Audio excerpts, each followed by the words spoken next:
Welcome to the Week in Politics with Michelle Grattan. My name's Nick Klomp. I'm the Deputy Vice-Chancellor Education here at the University of Canberra, and I'm sitting in the chair for the Vice-Chancellor, Professor Stephen Parker. Michelle Grattan, good morning. Good morning, Nick. It's been a bad week for the Abbott government, starting with some poor news poll results. Is the government worried about the poll results at the moment? I think that they will be worried about these results because the polling has been consistently bad since the budget, and now, of course, facing the new Senate, the government has to get a lot of controversial measures through, and the fact that the numbers are so low really will reinvigorate the criticisms of the budget and make the senators more rather than less inclined to fight some of these measures. Meanwhile, this week, the Commonwealth Bank has apologised to its customers for some of the actions of its financial advisors. The government, though, is not supporting calls for a Royal Commission into these issues, and indeed at the same time are proposing some watering down of the legislation. Is the government out of step with how people are thinking on this issue? I think this is a very touchy issue in the community, because a lot of people worry about their retirement savings, naturally enough, and if they feel that they can't trust financial advisors, then their concerns are multiplied many times. And what we've seen from the Commonwealth Bank is really a quite shocking saga. Firstly, bad advice was given to many people. Fraud was involved. Then it's taken a long time for the Commonwealth Bank to fix things up, and it hasn't done that entirely.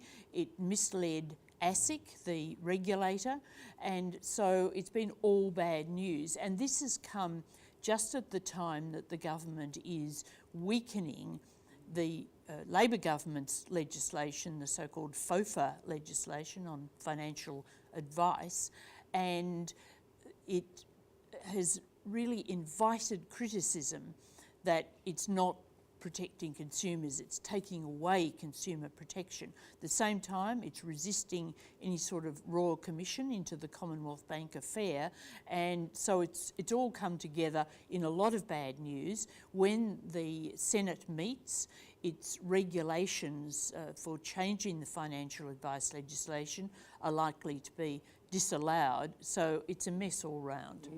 And how will it wash with the electorate? Because they're resisting calls for a Royal Commission into that sort of corruption, and yet the Commission of Corruption in the Union Affairs seems to be supported by the government. So how will that all wash with the electorate? Well, it does appear to be a double standard, and I think that the government doesn't really have any very good reply to people who say, well, why not look at whether this is a wider problem, not just the Commonwealth Bank, whether it's in other institutions as well, because after all, over the years, we have had considerable financial crashes of various organisations, and the government is on weak ground. Now, what it's saying is, well, the Commonwealth Bank is now addressing what's left of this problem, and this is all in the past. But from the ordinary voter's point of view, I think that there'll be many questions asked, and it's certainly fertile territory for the Labor opposition. Yeah, you'd think so. Also this week, there's been the announcement of the appointment of the columnist from The Australian, Janet Albrectsen, to the ABC nomination committee. Is this purely a political decision?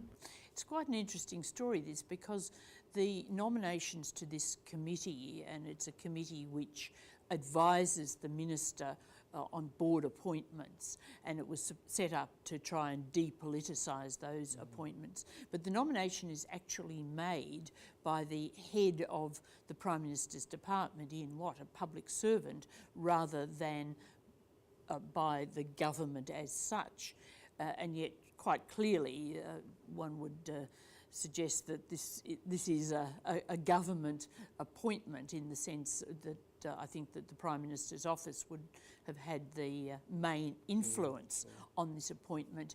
it's a controversial appointment. The other appointment made was of Neil Brown, a former minister in the Fraser government. So what's happened is you've had two friends of the government, as it were, put onto this panel, which was originally designed to depoliticise. So the panel has been politicised. And Janet Albrectsen specifically has been a bit of a critic of the ABC and SBS, I understand. Well, that's right, and she's called for the resignation of Mark Scott, Managing Director, and Neil Brown, since his appointment, has said that if it was up to him, he'd scrap the ABC and start again. So they're not people who come with a very sympathetic view to the ABC. So interesting to see what happens, and interesting to see the sort of nominees that they and the rest of the board, the rest of the panel, throw up. Yeah. Meanwhile, Immigration Minister Scott Morrison is under fire yet again, or perhaps still, for his refusal to comment on all sorts of issues regarding asylum seekers coming to Australia by boat. Is the government getting away with this policy of no comment in this area?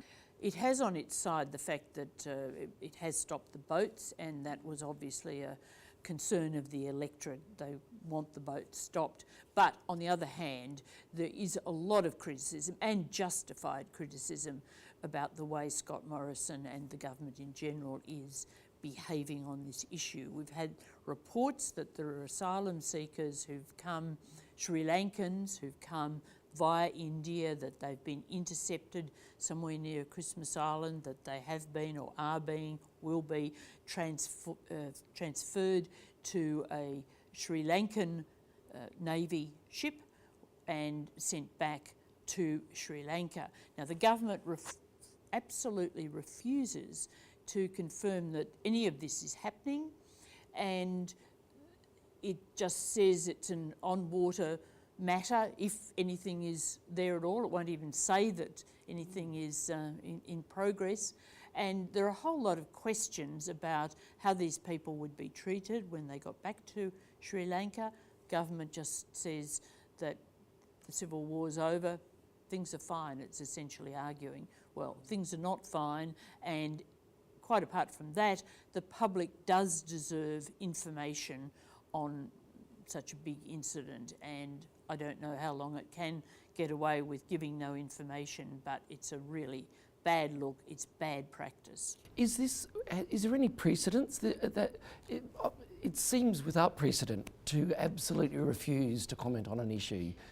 It has been their general practice not to comment on these so-called on-water incidents, which have usually involved turning back boats to Indonesia, but to go for now a week and refuse to say anything is pretty extraordinary. Yeah. On a different note, a dozen new senators have been in school this week. Schooled in the... Kindy, some of us say. Yes, they're supposedly being schooled in the practice and protocols of the new Senate, ready to start, their debut next week. What can we expect? Will we get a whole lot of rookie mistakes, or will we get a whole lot of fresh thinking in the new Senate? Well, obviously we'll get a few mistakes, but the interesting thing about these senators is that some half of them are balance of power senators, people from PUP and others, who of course will be very, very critical to what happens to government legislation.